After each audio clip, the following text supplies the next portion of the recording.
50 años después del fatídico desenlace que tuvo en México el movimiento estudiantil de 1968, los acontecimientos de aquellos días son difíciles de entender y de explicar desde una sola vertiente. Entre noviembre de 1963 y junio de 1968 se registraron al menos 53 revueltas estudiantiles en México, según archivos en Washington. Existen diferentes interpretaciones, intereses, historias, literatura, poesía y verdades a medias sobre las personas que protagonizaron estos acontecimientos. Aunque tuvo sus propias características y circunstancias, lo ocurrido en la Plaza de las Tres Culturas en Tlatelolco no fue un hecho aislado. Como ya vimos, respondió a una época determinada, pero también fue resultado de los cambios sociales y culturales que se gestaron en la sociedad mexicana en aquellos años. En la década de los 40s y 50s, la economía mexicana tuvo un despegue y un crecimiento constante. A esta etapa se le conoce como la época del milagro mexicano, años de modernización de un país que buscaba cada día tomar mayor distancia de la época revolucionaria. Un centro comercial único, abierto todos los días de 9:30 de la mañana a 10 de la noche, en donde usted encuentra un paso de casa, todo lo que necesita, escuelas, misa todos los domingos, en fin, toda una ciudad completa y terminada. La Segunda Guerra Mundial fue un estímulo para México y para su economía. De 1940 a 1956 se da en nuestro país un periodo de crecimiento basado en el dinamismo del sector primario. El cambio hacia la formación de una nación moderna e industrializada en versión oficial del gobierno. La economía iba muy bien. ¿A quién se le ocurre? En algunas partes se dice, bueno, si hay un desajuste en el sistema económico de algún país, debe de estar provocado por un desajuste en la economía. No, la economía mexicana tiene, antes de que empiece a tener realmente problemas con Echeverría, Díaz Ordaz es el momento quizá de gloria, López Mateos y Díaz Ordaz. El crecimiento sistemático sostenido del Producto Interno Bruto, ese famoso 6% promedio anual, ahí está. No había problemas de desempleo entre los estudiantes.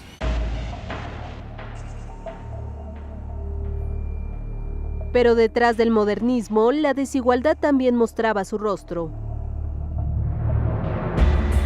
Según el Proyecto Interinstitucional de Pobreza Crítica en América Latina, para 1950, el porcentaje de pobres en México era de 52.2%. Toda esa etapa fue realmente muy positiva, de progreso en el país. Había muchos logros, muchas cosas muy positivas que se lograron, pero no era todo, ese era el 50% de lo que estaba pasando. Había muchos rezagos, había muchas cosas que todavía faltaban por hacer, y esas eran menos notorias porque lógicamente la publicidad, tanto de medios como gubernamental, siempre eran destacar los logros positivos.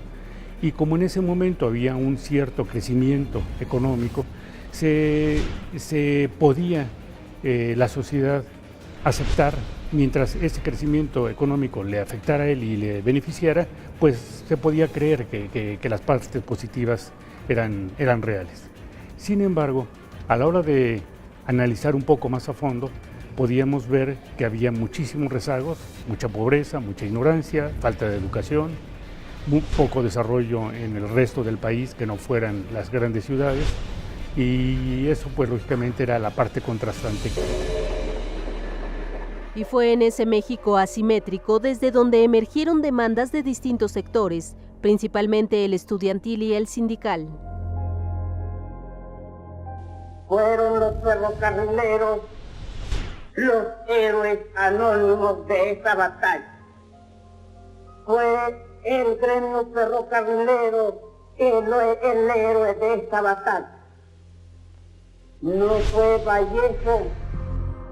A finales de los 50, el gremio ferrocarrilero emprendió una lucha exitosa por su independencia sindical, un movimiento que fue reprimido y sus principales dirigentes encarcelados.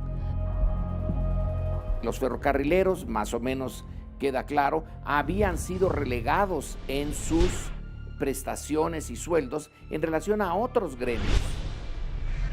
A alguien se le olvidó poner a tono con la época a los ferrocarrileros y protestaron. Y como tienen una tradición los ferrocarrileros,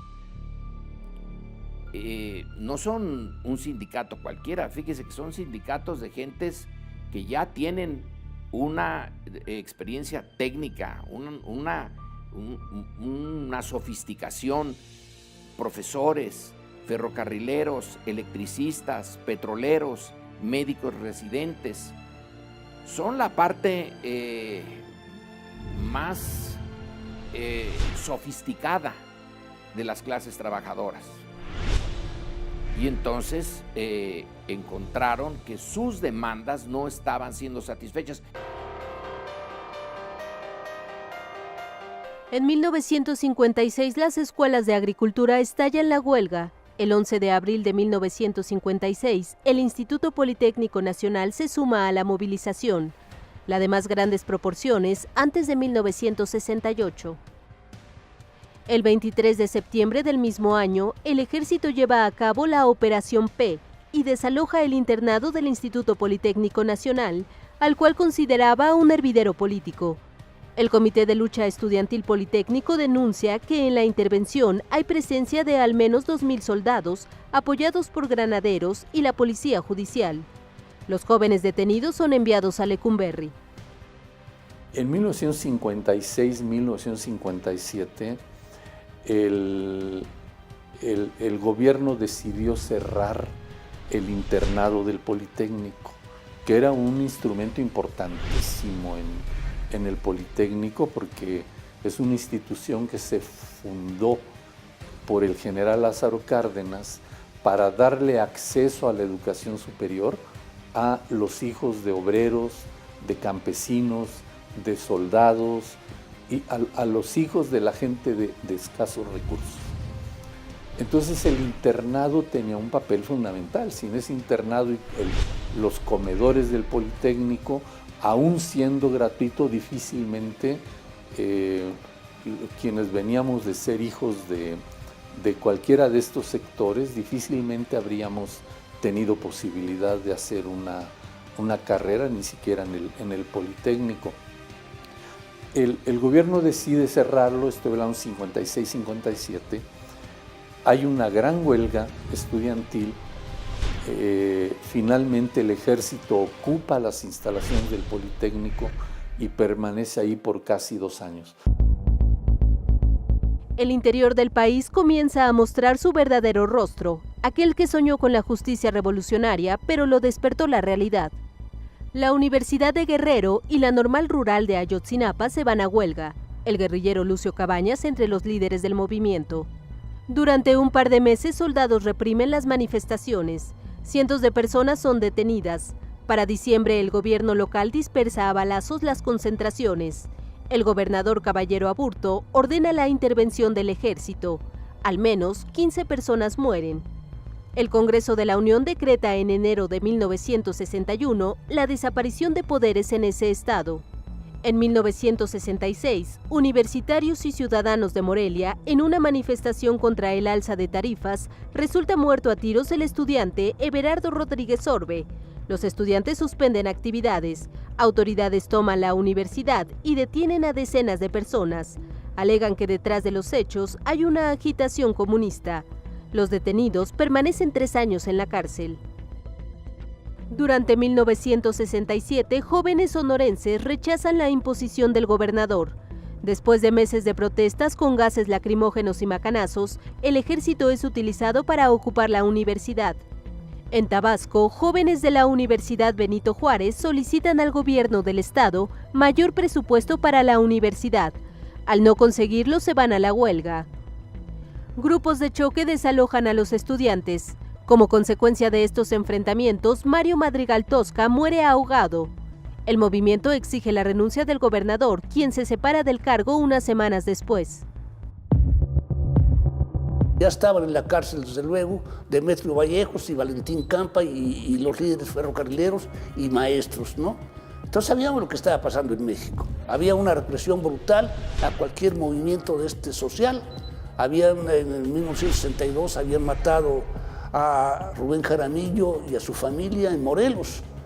Y así en el norte de México habían eliminado a los líderes que estaban tratando de depurar sus sindicatos, ¿no? O sea, la situación de los 60s con este gobierno de Díaz Ordaz era de una represión brutal. Habían reprimido a los médicos de una manera brutal, ¿no? Y era un movimiento sanísimo, el de los médicos, querían mejores condiciones para desarrollar mejor su labor como médicos. Y fueron reprimidos en 1967. O sea, el primer gran movimiento de médicos se juntaron, bueno, los médicos de toda la República, vaya. El movimiento médico comienza en noviembre de 1964. Residentes e internos del Hospital 20 de Noviembre del ISSSTE reclaman pago de aguinaldos atrasados. 206 trabajadores son despedidos. En respuesta, se forma la Asociación Mexicana de Médicos Residentes e Internos, que organiza paros en 40 hospitales del ISSSTE, del Seguro Social y ferrocarriles.